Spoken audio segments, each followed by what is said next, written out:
Hey Big Geeks!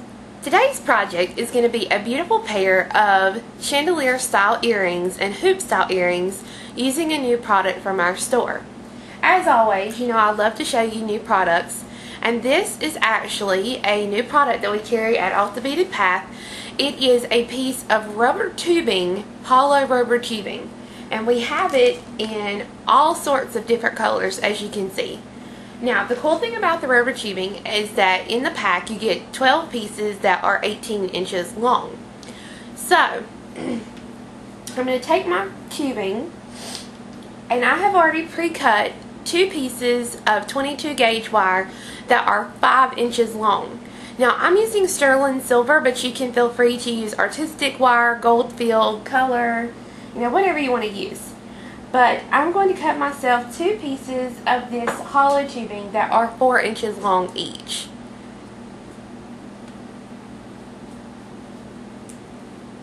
So when you do the project, you want your tubing to be at about 1 inch shorter than your piece of wire. As you can see, the tubing's cut super easy. Now, using my wire, I'm going to take my round nose pliers and I'm going to come down a little over 1/4 of an inch. I'm going to turn the wire and I'm going to make a loop. Now, this is actually going to be the top loop here for the earring. Once you get the loop, then you're going to thread on your hollow tubing, and it will just slide on. Now, as you get closer to the end, it gets a little bit harder to slide it on. So what I do is I take my pliers and I hold my wire in place.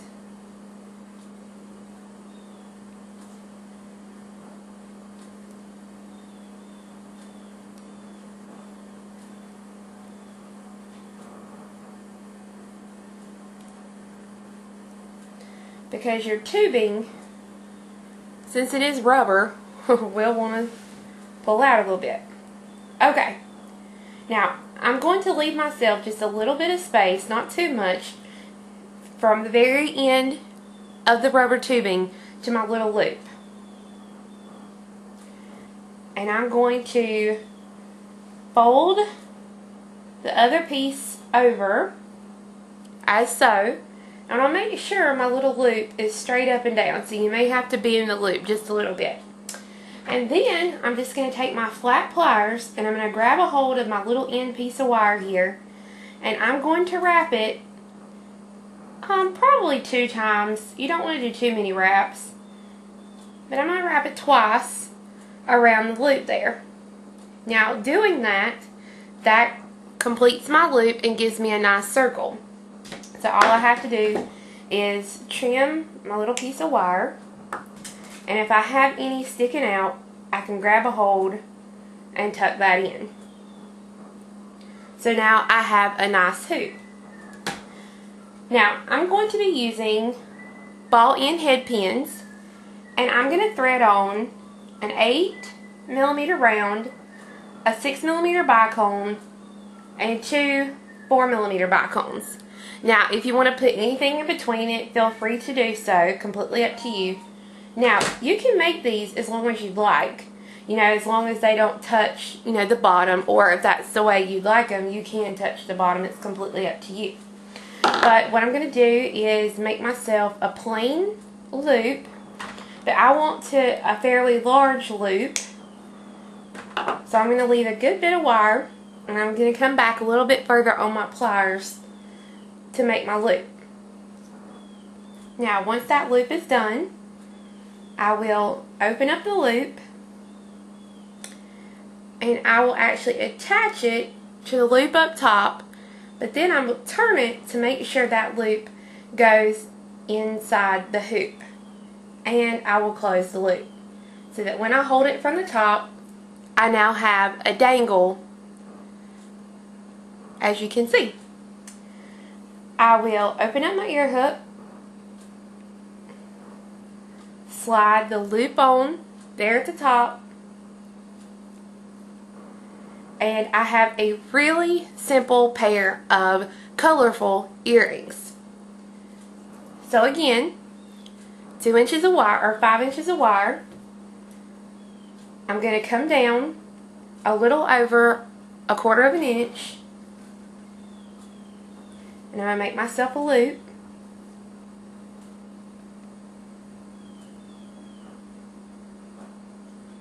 I'm going to take my 4-inch piece of cording, thread it on,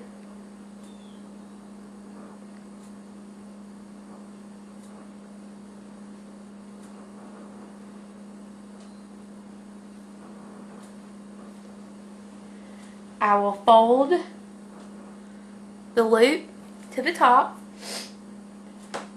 and I will make sure that my loop at the top is straight up and down so that my earring will look right. And then I will use, still holding in place, I'm going to use my flat pliers to turn the wire twice around the base. Once I've got it wrapped, I'll then trim the little short tail there.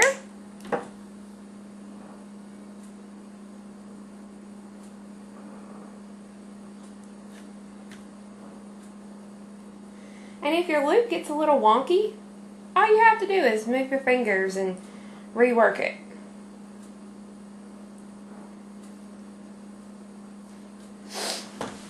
I'm going to use my ball-end head pin, thread on my 8mm round, my 6mm bicone, and my 2 4mm bicones.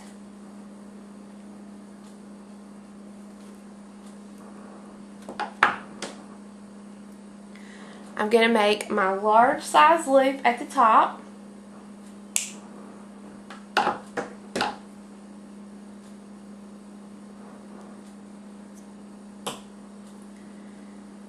I'm going to open the loop, attach it to the top loop of the ear hook, or my hoop that I've made, close the loop, and then I will open the ear hook